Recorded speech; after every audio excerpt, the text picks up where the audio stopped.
Technology. AI technology કરોડો લોકોને નોકરી આપશે. હર્ષ મેસ્વાણિયા. આર્ટિફિશિયલ ઇન્ટેલિજન્સને લઈને દુનિયાભરમાં જાત જાતની અટકળો ચાલી રહી છે. કોઈ કહે છે કે એઆઈના કારણે માનવજાત અગાઉ કદી જોઈ નથી એવી વિકરાળ બેરોજગારીનો ભોગ બનશે. જગતના ટેકનોલોજી ક્ષેત્રના નિષ્ણાતો પણ આ બાબતે બે ભાગમાં વહેંચાઈ ગયા છે. એકાદ વર્ષ પહેલાં વિશ્વની ટેકનોલોજી કંપનીઓના સીઈઓની સમિટ મળી હતી. ત્યારે પણ એઆઈની આડઅસરો શું હોઈ શકે તેની ચર્ચા વિચારણા થઈ હતી. ઇલોન મસ્ક સહિતના ટોચના ટેકનોક્રેટ્સ એઆઈ પર નિયંત્રણ રાખવાની માગણી કરે છે. એઆઈના પ્રણેતા ગણાતા જ્યોફ્રી હિન્ટન ખુદ હવે એઆઈની ટેકનોલોજીનો વિરોધ કરે છે અને તેને માનવજાત માટે ખતરનાક માને છે. બીજી તરફ ફેસબુક, ગૂગલ અને માઇક્રોસોફ્ટ વચ્ચે વધુને વધુ એઆઈ ટૂલ્સ, એઆઈ સર્વિસ આપવાનો ત્રિકોણીય જંગ જામ્યો છે. ગૂગલે જેમિની, માઇક્રોસોફ્ટે ચેટજીપીટી અને ફેસબુકે મેટા એઆઈ બ્લુ રિંગથી વિવિધ સર્વિસ શરૂ કરી છે. બ્રિટને તો પહેલી વખત યુનાઇટેડ નેશન્સમાં એઆઈ અંગે ચર્ચા કરવા બેઠક બોલાવી હતી અને એમાં ભારત સહિતના તમામ સભ્ય દેશોના પ્રતિનિધિઓએ એઆઈ અંગે પોતાના મંતવ્યો આપ્યા હતા. યુનાઇટેડ નેશન્સે પણ બધા દેશોને પોતાની જરૂરિયાત પ્રમાણે એઆઈ પર નિયંત્રણ મૂકવાની ભલામણ કરી હતી. એઆઈથી સૌથી વ્યાપક ડર નોકરી ગુમાવવાનો છે. એક ચોંકાવનારું તારણ તો ત્યાં સુધી દાવો કરે છે કે 2030 સુધીમાં જ એઆઈના કારણે 30 કરોડ લોકો નોકરી ગુમાવી દેશે. આ નોકરિયાતોને કોઈને કોઈ રીતે એઆઈ ટેકનોલોજી બેકાર કરી દેશે. એટલે કે જે કામ અત્યારે 30 કરોડ લોકો કરે છે અને તેમને એનું વળતર મળે છે, એ જ કામ એઆઈ ટૂલથી થવા માંડશે. પરિણામે આટલા બધા લોકો નવરા ધૂપ બની જશે.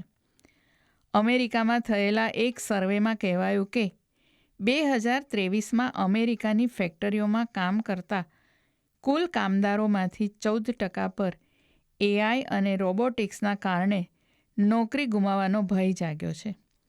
ઘણી કંપનીઓએ એઆઈથી માણસોને રિપ્લેસ કરવાની પ્રક્રિયા શરૂ કરી દીધી છે અને અમુક કંપનીઓએ તો 2030 સુધીની રૂપરેખા તૈયાર કરીને કેટલા સ્ટાફને વિદાય આપી શકાશે એનું ગણિત માંડી દીધું છે. એક સાથે હોબાળો ન મચે એટલે આગામી 5 વર્ષ દરમિયાન ધીમે ધીમે કર્મચારીઓને એક નહીં તો બીજું કારણ આપીને નોકરીમાંથી વિદાય આપવામાં આવશે. આવા બધા ભય વચ્ચે એઆઈથી નોકરીઓનું સર્જન થશે એવો આપણા દેશનો પહેલો એ પ્રકારનો અહેવાલ આવ્યો છે. સર્વિસ નાવના એક છેલ્લા અહેવાલનું માનીએ તો ભારતમાં એઆઈના કારણે લાખો યુવાનો માટે નોકરીની નવી તકો સર્જાશે.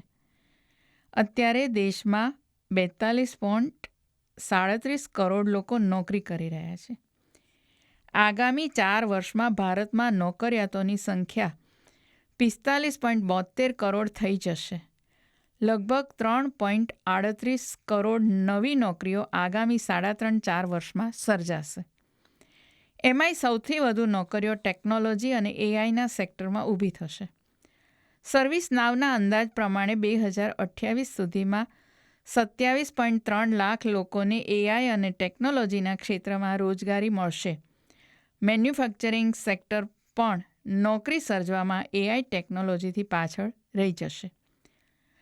મેન્યુફેક્ચરિંગમાં આગામી 4 વર્ષમાં 15 લાખ નોકરીઓના સર્જનનો અંદાજ બાંધવામાં આવ્યો છે. શિક્ષણ ક્ષેત્રમાં 84,000થી 1 લાખ નવી નોકરીઓ સર્જાશે. હેલ્થ સેક્ટરમાં પણ લગભગ એટલી જ નવી નોકરીઓ આગામી 4 વર્ષમાં ઊભી થશે. ભારતમાં ટેકનોલોજીના વિકાસનો ગ્રોથ ખૂબ ઊંચો છે એટલે ટેકનોલોજી, રોબોટિક્સ, એઆઈમાં ઝડપભેર વેકેન્સી બનશે. ભારતમાં આ સ્થિતિ સર્જાશે ને સાથે સાથે વિશ્વમાં આ સેક્ટરમાં નોકરીના નવા અવસરો બનશે. વર્લ્ડ ઇકોનોમી ફોરમના દાવા પ્રમાણે 2025ના અંત સુધીમાં કે 2026ના પ્રથમ ક્વાર્ટર સુધીમાં આખા જગતમાં 9.7 કરોડ નોકરીઓ એઆઈ આપશે. અત્યારના વર્કફોર્સમાંથી 30% એઆઈથી કામ કરતાં શીખી જશે એટલે તેમની જોબ પ્રોફાઇલમાં થોડો ફરક પડશે ખરો, પરંતુ તેમણે નોકરી ગુમાવવી પડશે નહીં.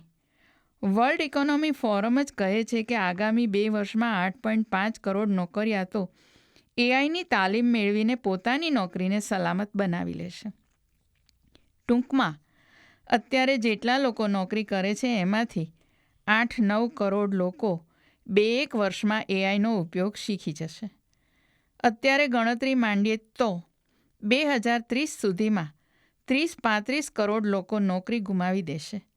તેની સામે કદાચ 15-17 કરોડ નવી નોકરીઓ સર્જાશે. 8-9 કરોડ લોકો એઆઈ શીખીને અપડેટ થઈ જશે એટલે તેમની નોકરી ચાલુ રહે તોય હાલ પૂરતો ખોટનો સોદો છે. પરંતુ એઆઈથી અભૂતપૂર્વ બેરોજગારી આવી જશે અને બધા બેકાર બની જશે એવી ધારણા ચાલી રહી છે. તેના પર નવેસરથી વિચારવું પડશે. દરેક સેક્ટર્સમાં એઆઈ ટૂલ્સ વપરાતા થશે. AI chatbot, AI apps, AI ટેકનિકનું ચલણ વધશે એ સાચું, પરંતુ એને ચલાવવા માટે, મેન્ટેન કરવા માટે, એને બનાવવા માટે પણ નિષ્ણાતો જોઈશે. જેમ કમ્પ્યુટર્સ આવ્યા પછી હેકિંગ રોકવા માટે એથિકલ હેકર્સની ડિમાન્ડ વધી, એન્ટીવાયરસ સોફ્ટવેરનું માર્કેટ ઊભું થયું અને ઓનલાઈન આર્થિક વ્યવહારો પછી ફ્રોડ વધ્યા એટલે સાયબર સિક્યોરિટીના ક્ષેત્રમાં રોજગારીનું સર્જન થઈ રહ્યું છે, એવું જ એઆઈમાં થશે. એક્સપર્ટ કહે છે ડરો નહીં. શરૂઆતમાં નોકરીઓ જશે, તેની સામે નવી નોકરીઓ ઝડપભેર સર્જાશે. એઆઈ એન્જિનિયરિંગના કોર્સ પણ શરૂ થયા છે. આઈટી સેક્ટરમાં એઆઈની વિશેષ તાલીમ આપવામાં આવી રહી છે. ઘણા ક્ષેત્રોમાં એવી ઝુંબેશ ચાલે છે કે એઆઈ તમારા કામમાં કેવી રીતે મદદ કરી શકે છે. જે લોકો એઆઈની મદદ લઈને કામ કરતા શીખી જશે તેમને કદાચ નોકરી ગુમાવવાનો એટલો ભય નથી. એઆઈ પર નિયંત્રણ મૂકીને પણ તેની મદદ લેવામાં આવે તો ઘણા હકારાત્મક પરિણામો મળી શકે તેમ છે. એઆઈથી શિક્ષણ અને સ્વાસ્થ્યમાં આમૂલ પરિવર્તન આવી રહ્યું છે.